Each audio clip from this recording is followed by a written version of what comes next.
how did Rishi Kapoor in Bobby bring you into the hotel industry? You can't even, understand how a plane flies. You want to fly a plane. No. Learn the basics. Don't take things for granted. So I think in the hotel industry, you join and stay there because that's the only way you can achieve success. So hi and welcome to Read a Book in 14 Minutes. It's where we talk and bring out a book in just 14 minutes. So tell us about your book and how did Rishi Kapoor in Bobby bring you into the hotel industry? I think there was some kind of an opportunity or a situation where early on, I was attracted to Bollywood in a way. So you say, what does Bollywood got to do with hospitality?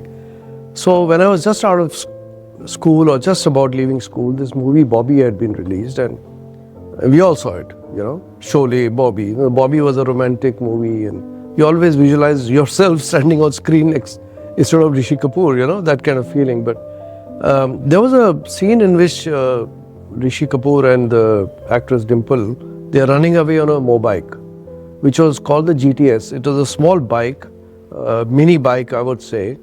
And all of us wanted to buy that bike. So I told my father, I said, look, I want to make some money, get me a summer job. And he says, yeah, but that bike is 3,500 rupees. Your summer job will get you 200 rupees, So anyway, I said, let me start. So he got me a job as an apprentice trainee in a hotel. And I felt, no, this is not the kind of stuff I want to do coming out from St. Columbus School. And I'm not going to be a waiter. And that was something which came early into my mind, into my career, or even before my career, that this is not my line. And it kind of took me off that path, but I continued for a few months, started, feeling okay about it. Fine, I had to serve as a waiter, but then we started learning and then getting tips. So my first 5 rupee tip was very exciting. My first service to a star in those days, in the late 70s, was another exciting aspect. So I said, wow, this is great. And what were the moments that you think really shaped your life? Yeah, this person is more of holistic rather than a real living human being. It's a goddess of opportunity. And yes, after finishing college, I joined the Oberoi hotels as a kitchen trainee. And very early on, in this first year, we were 2-year training program, but in the first year, we had a meeting with the deputy chairman of the Oberoi hotels, Mr. P.R.S. Oberoi, and kind of he identified me as one of the star, students of the batch. And then he looked at me and said, Mr. Wanchoo, you're in the kitchen, but I see you becoming a food and beverage manager one day. You also managed a lot of crises. So I got a situation where 4 to 5 days before an event, I am told that somebody has made a mistake and done a double booking of the same hall. One is a wedding of a very big, media person, and the other is a corporate company. I called up the corporate, I requested him, sir, I have made a mistake. It's my fault. I said, so I'll give you another venue for the conference, which is not a hall as such, but I'll convert that restaurant into a hall. He said, okay, tomorrow you do a setup. So I actually did the setup, called their staff also, their own audiovisuals and everything. 8:30 in the morning, the setup was ready. 9 o'clock, I go back, call him up. He says, yeah, it's looking all right, but I don't think it'll work. Even then, but call me in the evening. Now that was the only, silver lining. So, and I did all this in front of my HODs. Please, all of you see what I'm going through. 6 o'clock, I call him up. Everybody's listening on the speaker, I'm talking. He said, okay, Mr. Wanchoo, I don't know what's making me do this, but we'll take it. And that's how I solved the problem. And not many people realize that behind the glamour of a shiny 5-star hotel, there are people spending 16 hours a day for months together. This is a time when I was saying that from a sous chef to an assistant F&B manager, I worked for a year before the hotel really opened. So that time it was still okay. In terms of timings was all right, 10 hours, 12 hours, But before opening and after opening for about 6 months, I remember, was a time when we actually didn't even look at our watch. And my boss used to tell me, leave your watch home, don't worry. And so we used to come to work at 8:30, 9 in the morning, and going home was never before 1, 2, 12, depending on the business. We had nightclubs to look after, and nightclub goes on till 3 in the morning. And in nightclubs, you used to have fights. You know how it is. And people, kisi ne knife nikal diya. You have to get cops. So these situations happened. So these are tough situations. But like coming back, so my wife just told me tomorrow is your daughter's birthday. I said, what? She's 1 year old. And I hadn't realized that she had grown 1 year. And would you, with that background, would you recommend hotel as a profession? Firstly, tell yourself that yes, I'm committed and I'm going to swim through this. It's a ocean, it's a river. I'm going to swim. There's so much of the opportunity, and I've written in my book that if you are committed and you really want to enjoy this, otherwise you stop reading. I've written, stop it if you don't want to read it. So that kind of message I would like to give to the youngsters, that stay there. Spend time within an organization. Don't run away in 1 year and say, I haven't become this. Because you will get a chance of 1,500 rupees increase somewhere, 2,000 rupees, you'll run away for it. But don't do that. Get some stability and learn the basics. Because they just don't want to learn the basics and they want to fly. You can't even, understand how a plane flies. You want to fly a plane. No. Get into the mechanics, get into the nuts and bolts. At any level, whatever you reach, you got to be in the nuts and bolts. So you have interacted with so many celebrities, movie stars, president. Yeah. Tell us some of your the ones you have interacted with, and what was your experience with them?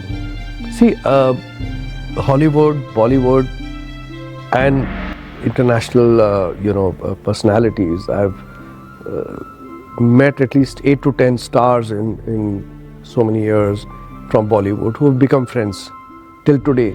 I know John Abraham is has written your foreword. He's written my foreword. Anupam Kher has written testimonials at the back. Saif Ali Khan and some of the girls, some of the ladies, Tapsi and Bhumi Pednekar or Huma Khan. They are basically into they are in touch with me even today, and I have taken it as it came along. I could not say that I'm going to meet this guy today or meet that guy. As they came, as they booked, and then slowly Rishi Kapoor was the first one who, after that 40 years, I met him as a guest, looked after him, and he became friends. Similarly, and there have been a lot of stories to tell about these stars and how I even managed to convince a couple of them to come to my staff canteen and have a meal with the staff. Imagine how they feel so happy about it. And then in terms of Hollywood, I was on leave that day. I'm told that Sir Richard Gere is staying with us. Richard Gere, I came in the evening for a few hours because he was to check out early morning and I wouldn't have been able to meet him. I went and I was told by the booker that don't talk to him, he's very difficult. I said, no, it's okay. I will not talk to him, I'll wait for him.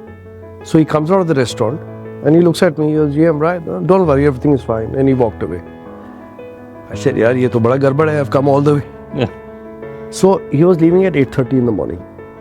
I said, I'll be in the hotel. I came to the hotel and I told the front desk to call me the moment he's checking out. All right? And I came down from my office and he looked at me. Oh, you were there last night? So my card. Hesitatingly took my card. And suddenly he looks at me. You want a photograph with me? Sudden change of, he was not that difficult. He was projected like that. Yeah. I said, of course, sir. And he put his hand around me. And that was some great opportunity of, feeling that, yes, the guy is, he's a great actor. Right? Similarly, I won't name the country, a president of a country stayed with us.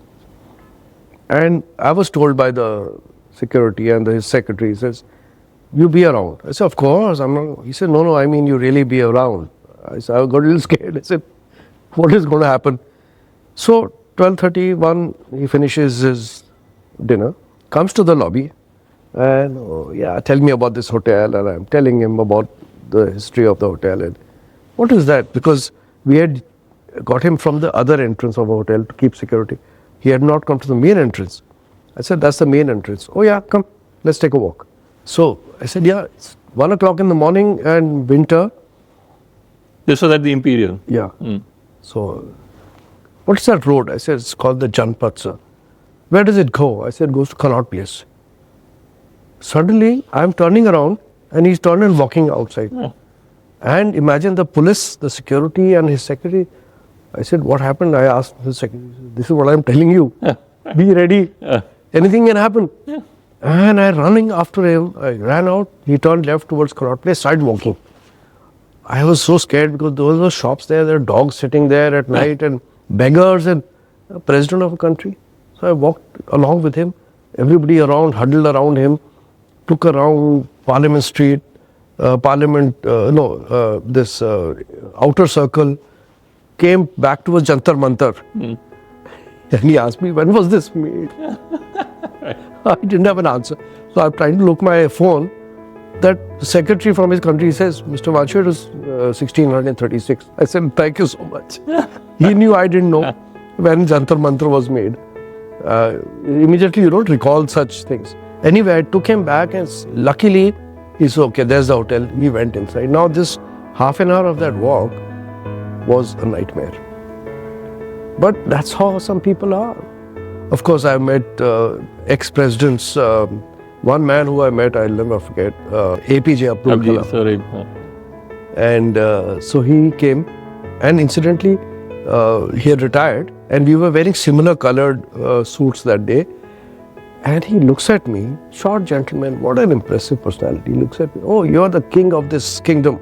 Nice to meet you. And I said, sir, your meeting is at the ballroom, so there's a staircase halfway, but I can take you through the elevator. He said, no, I'll walk. When he walked up all the way, and those 5-10 minutes with him, you could feel that you met a man who's so amazing. Man really from down the level. He used to be a newspaper boy, and he became the president of the country. I met Pranab Mukherjee. I met Ratan Tata. Ratan Tata, another interesting. I met him, walked him to the ballroom. He went back to Bombay. 2 days later, I get a personalized letter from Ratan Tata. Dear Mr. Wanchoo, thank you so much. You really looked after me very well. So that's something I learned from. I said, look at the humility of this man. He's a chairman of, such a big company. And look at him, he's writing a letter. So 14 minutes we have. Any last word, any last message that you would like to? A few simple stuff, don't take things for granted. Do the right thing. Even if you make a mistake, 1 out of 10 times, you know that somebody is going to help you in it and somebody will guide you. But the biggest thing in the industry today is to be patient and to be calm as much as you can, because you will find all sorts of guests. The customer, I don't think today that the guest is always right. You know what is right and what is wrong. You do the right thing. So I think in the hotel industry, you join and stay there. Great word, Mr. Wanchoo, and that's 14 minutes about the hotel industry, and buy Mr. Wanchoo's book, and it's a fantastic book to understand the hotel industry. Thank you so much. Thank you so much. My pleasure.